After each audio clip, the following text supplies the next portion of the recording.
It is Car Con Carne, the world's only food podcast recorded in a car. That car is my Mazda 3. I'm James Van Osdell. And sitting shotgun this week is comedian, commentator, all-around good guy, Felonious Munk. All-around good guy. We can start with that. Yeah, that's me. So we're at Jim's Original on a cold, wet, miserable day in Chicago. Absolutely. Now, to be fair, we were expecting Snowmageddon. So it's just cold, wet, and rainy, so this is fine. It's Chicago. We're Yeah, good. exactly. So Jim's Original, this is like ground zero for the Maxwell Street Polish. This is it. This is the original, dating back to 1943. You can eat like a king for not a lot of money here. Yeah, I think I played $4. But you're not doing the Polish. No, I did a burger first. The Polish comes later. The burger first. Yes. So this I'm a fat person on the inside. You are. Yeah. For people who haven't seen me, I weigh as much as this microphone soaking wet. And I eat 17 times a day. You're one of those guys with those freaky metabolisms. Absolutely. I hate you. I understand. I've accepted that. You've come to terms with that? I've accepted.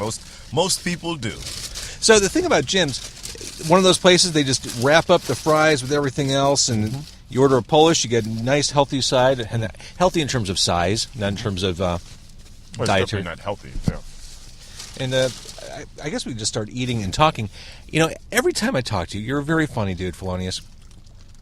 It seems that I can't even get to, like, the lighthearted stuff, because every time I talk to you, things just break bad all over the world. And I want to go right to that. We're here Saturday before Thanksgiving. 1 week ago, it was an absolute horror show in Paris. Smart, grown adults are having a hard time getting out from under the covers and heading out into the world each day. Right. It's a frightening place to be in the world. It is a terrifying place. What I think is interesting is, while we're debating whether or not to let Syrian refugees in, France has already continued letting them in, and the attacks happened there. So it's one of those things where I think from a distance, you know, we're all, the Syrian, they're going to come in and attack. And the truth is, that was our response the night that it happened, even though none of the attackers were Syrian refugees. They were French nationals. So it's confusing. But, I mean, the world is scary. And we're all going to die. It's just a matter of when and how. So I just get up and go and eat good food. It's pretty much what I try to do. That's been my plan. Well, this is a good start. Is this kraut on this burger? This is amazing. Or is it grilled onions? It may be grilled onions. Because grilled onions is kind of a thing here. Yeah, it could be grilled onions. It's grilled onions. I like Jim's Original because if you want, you can order a slice of cheese. That is on the menu. A slice of American cheese. Just slice. By itself. All right, I'm going to bust open the Polish as we talk. This isn't about being healthy, people. Oh, my God. We had, at my office this week, we had a dietitian come in. Like a registered dietitian. They exist in Chicago? They do. They've been pushed underground. It's got to be like They're like the Morlocks. The worst place in the world for a dietitian to live. Like, oh my God, you're killing yourselves! Yes, we are. So, we're learning how to snack responsibly. We're using words like quinoa and kale. Was that a gag reflex I just saw? I'm sorry. Forgive me. Here's the thing. I had a quinoa burrito last night. So my wife is super healthy. I wouldn't call her a dietitian yet, but she knows what's in everything. She knows what you're not supposed to eat. There's dextrose in that salt. You can't order that salt because that salt actually has sugar in it and it's bad for you. Oh man, that's my wife. And every time I leave the house, and I hope you're listening to this, sweetheart. Every time I leave the house, I try to eat something that could kill me. I try my best. I don't just inject fat directly into my veins because I'm going to die again at some point. I'm going to enjoy it. I mean, good food between now and then. Attaboy. And drink a few beer. Plural. I'll take a few shots. I might even have some Malort later. Who knows? Damn right. The world is your oyster. Yeah. In fact, have some oysters. When we talk about it, go out with a bang. I want you to appreciate this. I don't want you to appreciate the way I've eaten this, but look how gigantic this Polish is. Look at the girth on this thing. A big girthy sausage. Yeah, but I mean, for $5, and thank you. I waited months for you to say that to me. For $5, I get this gigantic Maxwell Street Polish with the mustard, the grilled onions, and fries. This is total deal. It's right off South Union. It's right off of Roosevelt. Yeah, so if you're on the way to the cell, this is like a go-to It's perfect before spot. a Sox game. And really, I mean, it's just west of the Loop. Just a little It's southwest. right there. Mm-hmm. It's right there. We get pop off the highway, pop over here, or just going up Roosevelt. It's right by UIC. And oh my God, I went to... And all the fries are bag fries. Every fry is a bag fry, basically, because it's just thrown in a bag. It's beautiful. I went to Home Depot over off Roosevelt before coming to see you. That whole area over there, it is unrecognizable from 5 years ago. From 3 years ago. Yeah, for real. I got here 3 years ago, and that area was, I guess they were starting. They had a way to go. They had a long way to go. Now it's beautiful over there. I would be talking more, but it's pretty much. Yeah, you almost made your burger disappear. This Polish is not a quick, not a quick eat. No, that's you're gonna be there for a minute. Your beard's looking ferocious, by the way. I do a pretty good job of maintaining it. Wintertime is the toughest time. There's the looking wind and the cold. It's very season appropriate, I think. It is. Now it looks like I'm supposed to have this thing. Now no one goes, Are you gonna blow up my plane? No, I'm trying to keep my face warm, but thank you. Speaking of which, I'm sitting here waiting for you. And I don't mean to say like I was waiting for it. I come early to get set up. I've got my car doors open. I'm unspooling these long cables. I've got this box of electronics. Yeah. I've got these clamps that are not familiar things if you just see them out of the corner of your eye. Yeah. I did get a couple looks over here. As well you should. Fair I just enough. want to remind people that the 9/11 hijackers were all clean-shaven. Like me. Like you. So who's the real threat here, buddy? It's clearly me. Clearly you. The guy with all the unnecessary cables and weird doohickeys hanging off of his doorknob. This disaster has struck, Monk. I've got grilled onions all over. That's a wrap. It's over now. I'm amazed that I didn't get any of this in my beard. I am too. have no idea how I did that. Congratulations to me. You have a very artful way Yeah. of eating fast food. You have to tuck your beard out. So how's everything going with Blipsters on Broadway? It's pretty good. We, it's a every Sunday thing, so you build that, but it's expanding now. We have a show in Hyde Park once a month at the Promontory. The next one will be December 2nd. The first one was amazing. 150 people came out. It was drinks. It was live music. It was comedy. There was poetry. It was just an amazing time. And then afterwards, because a bunch of comics like nationally known, television, NBC sitcom stars dropped in. Really? And one of them did a set. Chicago's own Rel Howery did a set. And afterwards, there was a freestyle rap battle comprised of all of the comedians. Just spontaneously combusted over by the bar. So you had like 15 comedians doing comedic rap. That sounds amazing. It was. And I would have commented sooner, but they're all full of Polish. There was no room left in my mouth for even air. No, that was. I would have commented, but I couldn't breathe. So, yeah. Yeah, I mean, I do have sausage really at the base of my throat right now. I'm at that point where when you drink something, you grab a swig of soda. It's going to make you sick. It just puddles at the top. It's going to sit there. Yeah. It's not going anywhere. You just hope it trickles down at some point. You hope that the scrubbing bubbles in the soda will find their way down your esophagus. What's the name of the scrubbing bubbles? Oh, God, I don't know. Soap that you use to clean your tub that they say if you just spray it on, it pretty much doesn't work, which is a lie, by the way. I tried that when I was a kid. My mom almost killed me. I said, clean the tub. I said, Mom, I put the scrubbing bubbles in, and they're supposed to do the work for me. She was like, well, that's not true. It's only on a commercial. What were you like as a kid? I was mischievous. I was going to say, I picture you as a curious I was kid. bored. I was bored a lot in school. I had read, they tell you not to read ahead in the textbook, which was impossible for me because I had a family full of educators around me. So I had a high school English lead that I would stay with for a couple of weeks in the summer, and she would give me a crap ton of books, and then she would, test me on the subject and predicate and what is the purpose of this and the symbolism. And I'm 8. So, you go into your 4th grade class and they're trying to teach you articles of speech and you're going, this is really boring. And so you have to find something to entertain you, and that usually meant making fun of something that you shouldn't make fun of, like the teacher. But yeah, so that was the kind of kid I was. Most stuff I could do that if it took the average kid an hour to do it, I could do it in 15 minutes. And that left me with 45 minutes to irritate people. And I did that. And I still do that. I have two till kids. This day. I have two kids. One's 13, one's 9. The 9-year-old is just at that point with her math homework where I can no longer help her. I was pretty good up until about this year. Mm-hmm. She brings home these daily math assignments, and the final question of these worksheets is stretch your thinking, which teaches the children to think about things and look at problems in abstract ways to get.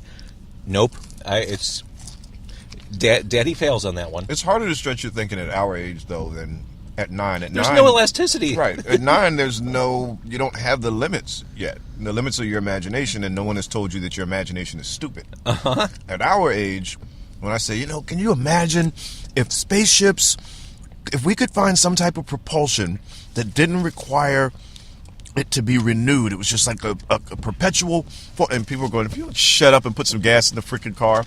But if a 9-year-old does that, you go, maybe one day you'll create that. Uh-huh. And so, yeah, they can stretch. And I encourage it. Stretch. My daughter's 11 Thursday.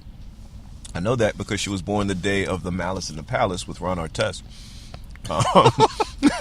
So she was born Thursday the 19th. And I'm just looking at this kid. We're having a conversation, and I don't recognize my little girl anymore. She's way more articulate than I ever was at that age. Her reasoning skills way better, and her control over her emotions at 11 way better than mine was. So I have no idea. Done. Yeah, to her mom, I'm a jerk. I mean, not a jerk, but I encourage her to be funny. Her mom encourages her to be responsible. So sense of humor, I think you'd probably agree. Sense of humor is kind of a survival skill. Absolutely. My It's sense worked for of me. humor came from nerves. Whenever Sure. I was nervous, I would fire off jokes to try to get back into, at least feel like I was in control of the situation. Because making someone laugh is the ultimate form of mind control. Laughter is just a nervous reaction to something, or it's a reflex. Anytime you hear someone laugh, it's a reflex to something they weren't expecting. So if I can make you do that, I control your reflexes. Were you one of those guys, and I think I was, and to some extent still am, I tend to maybe nervously fill space. Mm-hmm. When there's dead air in a conversation, to use a broadcast term, I tend to try and fill it up. I hate that awkward silence. I can only be silent in two situations. One, if I'm working really hard, you can do anything you want to around me. I'm tuning you out, and I can work perfectly fine there. And my wife and I can sit side by side on the couch and not say a word. Those are the only two times. But those are two places where I'm extremely comfortable. Right. Even on stage, I can be quiet. There's comics like I have to keep the laughter going. I don't feel that pressure to keep the laughter going. Sometimes I'll stop so I can set up the next thing. Well, that gives you more control on stage, Gives you more control. Right. So, but in a conversation, just in a person-to-person conversation with no audience, I absolutely get really weirded out by, well, why did everyone stop talking? I think job interviewers have that figured out. So they stop talking to see how you react? Uh-huh. Oh, I want to punch him in the throat for that. How about it? Don't play mind games with me. Speaking of job interviewers, this is something I realized over the past several years. I think everyone working in human resources, every recruiter, is fresh out of college. Every single one. It's not me, right? No. They're all like 23 years old, and they're interviewing people twice their age with twice the life experience. I find that, obviously, it works for corporate America. There's something to it, but... Well, it keeps the cost down in HR. For sure. You pay these because you can't afford to pay the HR kids. And I think there's a part of that where the kids in HR they don't have sticker shock when they see someone else's paycheck. You're 45, 50 years old and you start seeing other people, they get how much? This is garbage. I keep this place running. When you're 23, you don't know that. That's interesting. That's a good perspective. Yeah, I mean, my general feeling is if you are looking forward to getting drunk in Wrigleyville on a Friday night, you shouldn't be doing HR. Well, that means you're 23. Yeah. You have much to learn. Or an idiot. You could be a 40-year-old who's looking forward to getting drunk in Wrigleyville on Friday night, and that could recapturing be his Yeah, you can't. Here's the news for people who are out there trying to recapture their youth. It's gone. Yeah. Hope it was great. It's gone. Maybe drag out the yearbook every now and then. Does not come back. Nope. It's like trying to reheat fries. There's really no way to reheat French fries where they taste as good as they did before. You just got gummy fries. You're going to hurt yourself. You're going to hurt yourself. You're going to be sick. Fries and coffee occupy the same category. Right. I would rather drink cold coffee. I would rather drop ice cubes in coffee that's already room temperature and just make it iced coffee. Don't try to rewarm it. Agreed. And with Starbucks, there's like a 45-second window to enjoy that coffee. Because it comes out scalding hot. Like, you can't even touch the cup. That's why they have those protective rings. Right. Then it cools down enough for you to drink it. And that's it. That's your window. That's it. You better suck that down. A minute and a half. And because once that goes lukewarm, you're gagging. Oh. Well, because you realize you're just drinking syrup. Uh-huh. It's just, You know who has a good coffee? Whole Foods. Whole Foods has a good coffee, and it's relative to Starbucks, inexpensive. And they have some really good teas that they make right in front of you. So you see them take like raw mint and then run the hot water through it, press it, make the tea right in front of you. It's really good. See, I resisted Mariano's for a long time, but I've come on board. I was going to say, you got to come around eventually. No, I'm right there because that fresh squeezed orange juice is about the best thing in the world. It is amazing. It's amazing. Pete's also does that. Pete's has like and they bottle it. Pete's has like this whole mango and strawberry and red grapefruit where they do it right in front of you and then they put a top on it and give it to you. It's like a big thing of Tropicana, but you saw them do it in front of you and you're like, oh, I know there are no added ingredients here. And it's really easy to spend a lot of money at Mariano's. Huh. The secret, I've forced myself to keep to a list, and I've forced myself to keep to Roundy's products as much as possible because they're super cheap. They are super cheap, and they're good. They're like you can get a pint of ice cream for $1.25, whereas Ben & Jerry's will be $3. So you know how I've controlled my grocery shopping habit? Instacart. I pay $100 a year for the delivery. I never get more than I'm supposed to get on the list. And if I want to get like organic food, which only lasts 2-3 days, so I can shop 3 times a week without leaving the house. If my wife needs something from the store, I'll pick up a sixer, get her something from the store, get some food for the weekend. I can order that Friday at 12 o'clock. It'll be at the house when I get home. Now, to be fair, you're always busy. I am extremely busy. Yeah. Like I don't see you making time to go grocery shopping. I'm not going to do it. People say, well, your wife could. You know what I figured out? Things that I wouldn't do, I won't ask her to do. People always say, well, it's the yin and the yang. She should want to do the things that That's not normal. Like, people aren't always your exact opposite. So it would just be weird. Yeah, if I don't want to go grocery shopping, my assumption is people probably don't enjoy this. And I ask her, you like going grocery shopping? I hate it. Okay, well, let's not go grocery shopping. And that's why Mariano's serves liquor. And that's why Mariano's serves liquor. They will keep you there. I learned that. They will keep you there. That's why they have drink holders in the carts. Isn't that amazing? How brilliant was... That's a very Midwest thing, though. In the Midwest... I could see that in California. Probably in Cali. Cali's a little laid back. But here's the thing I've noticed about living in the Midwest versus the East Coast. The East Coast assumes the worst of people. It assumes that if you let us drink in stores, it will eventually turn into some type of, like warriors come out and play. And we're banging like expensive wine bottles together and running carts in each other. And you're avoiding the Lizzies and the baseball Furies. Right, it's getting crazy. In Chicago, they're like, you know what? You know what'll make this better? Have a beer. That would make this better. You are correct. Hey, you know what makes walking around on a pier, out on the water, really fun? A beer. You are correct, sir. You can get 16 ounces, $3.50. $3.50. You see that? Did you hear the Chicago come out right there? $3.50. It's a great deal. Come on. That's a very Chicago thing. They're like, you can have a beer with Chicago.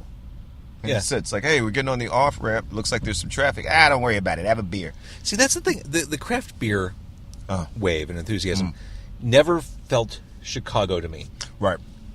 That kind of indie rock. Way to approach beer drinking. That seemed antithetical to what Chicago's always been. Chicago is to me, it feels like a very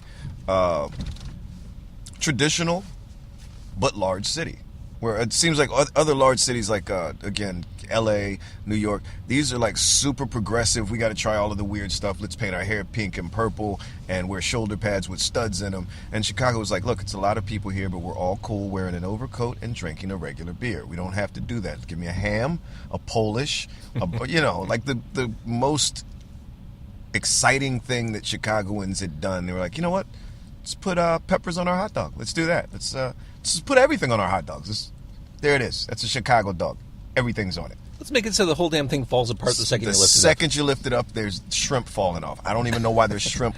But you dig deep, there's like an anchor, an old shoe. Right. Yeah. And that's not a negative thing. Like when I say that, I'm not saying, oh, Chicago's boring. I'm saying Chicago has a set of standards they stick to. They're comfortable with it. We're not going to do anything weird. Women aren't asked to lose weight so that their ankles are exposed. Like it's, this is a city, a comfortable city. Yeah. I think is the word I'm looking for. Like I don't feel pressured to have a six-pack in this city. No, not unless it's old style, my friend. Yeah, six-pack. You want a six-pack? It's an actual beer. Right? Not none of that Nancy Boy ab thing. It's a beer.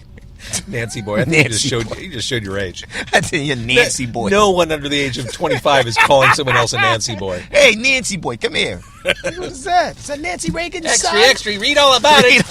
Jet on Pearl Harbor. Oh, that is awesome. All right, so Touch Vision is where we can see you. Every day. Which is fantastic. There's never enough Felonious Munk, but there you are every day. Never enough. And even with me being there every day, you still are underserved the traditional amount of Felonious Munk servings per day. I think the USDA suggests way more than whatever they're giving you on Touch Vision. Well, I think your commentary is fabulous. And you're a stand-up. You've got Blipsters on Broadway. That is Sunday nights. Sunday nights at the Laugh Factory, 7 o'clock. Saturday nights now at the Revival, we have a show called The Green Room. Every Saturday night, it's a new club called The Revival on the corner of Woodlawn and 55th. It is apparently, as the legend goes, where improv started in Chicago. It is the birthplace of improv. This is all new to me. This is all new. It just opened up. Just opened up maybe in the last week. That's fantastic. Yeah, so we are going to be the first stand-up comedy show there, and we're going to have a weekly show there every Saturday night at 10:30. It's going to be a late show, so you can get super wasted, and I'll be funny. Well, probably. I realize I was in the process of cutting you loose here, but you just brought up a question in my head. How do you keep things fresh, content-wise? I mean, you've got your commentary that you do for the television. That's harder. For the amount of gigs that you're doing. Yeah. How do you keep fresh? I'm sure keeping fresh is one thing, but making it entertaining and funny is the other. The keeping it fresh is the harder part for me. Being entertaining and funny. Look, Don Rickles has been telling the same jokes for 70 years. They're still funny because his character, his personality is so big that he can tell you the same joke about his wife or not having a wife, and you're gonna laugh because he's just that big of a personality. But keeping it fresh for yourself is the tougher part. There's only so many times you can talk about politicians being hypocrites or Americans being open to being honest about this or that, or how many times could you talk about child abuse, gun laws? At some point you just go, dude, I don't really care enough anymore. Yeah, and there's no gas left in the tank for that. No gas. Yeah. So what you challenge yourself. You challenge yourself by constantly learning things, and every time you learn something new, that puts a different twist on this old idea that you had. So maybe there was an argument that I made about gun laws 3 years ago that will be a completely different argument now because I've done more research or I've learned this other thing, or maybe my daughter's older now or something happened in my life that changed my perception of that thing.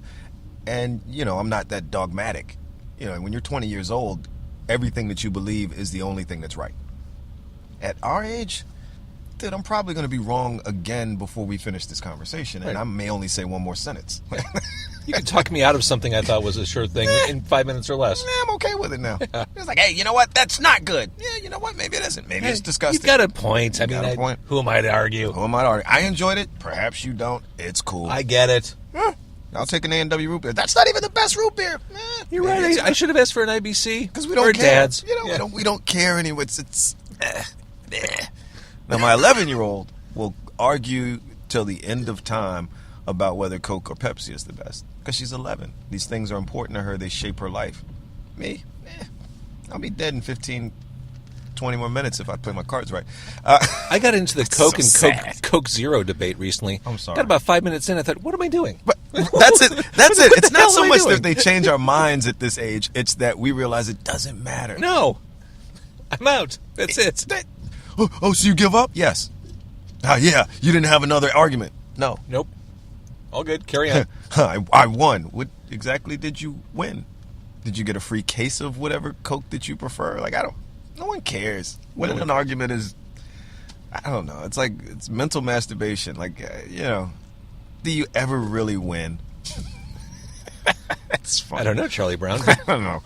So this was weird, hanging out in the car and doing a radio show, right? No, I like it. I gotta start doing this from now on. You know what would make the degree of difficulty higher? Driving. Oh, yeah, it's been noted, because I do have a microphone clamped to my steering wheel, which means if I were to drive, this is how I would drive. The microphone would constantly move away from my face. I think that adds ambiance. This is police bait, if I were driving like this. Yeah.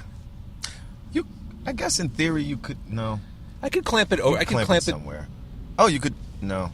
I was going to say, you don't have one of these on your side. No, I could do the visor, though. Yeah, you could probably do the visor. Yeah. I think that just makes it, the degree of difficulty is there because now you can't talk all that. Like, you're like in the middle of a sentence, you're like, oh, what is this guy doing? So, yeah, and the sausages are, oh my God, is this guy, where'd you get your license? Menford's? And I don't even think Memphis is a thing. Yeah, it would be hard to keep focus, and of course the eating just layers on the complexity. You got a thing, and you got a steering wheel, and you're trying to have a... Yeah, that sounds like fun. No way. All right, Felonious Munk, do you have a place, a home where people can study you and admire you? Munk Comedy, MUNK Comedy.com. Or just, if you see a guy walking around Chicago with his beard out, that's me. Or even if it's a white guy, it's probably still me. Oh, yeah. So walk around Logan Square. Everyone there is Felonious Munk. Everyone there is... Yes. Everyone in Logan Square is me. Everyone in Wicker Park is definitely me. Even the ladies. And I think in Pilsen.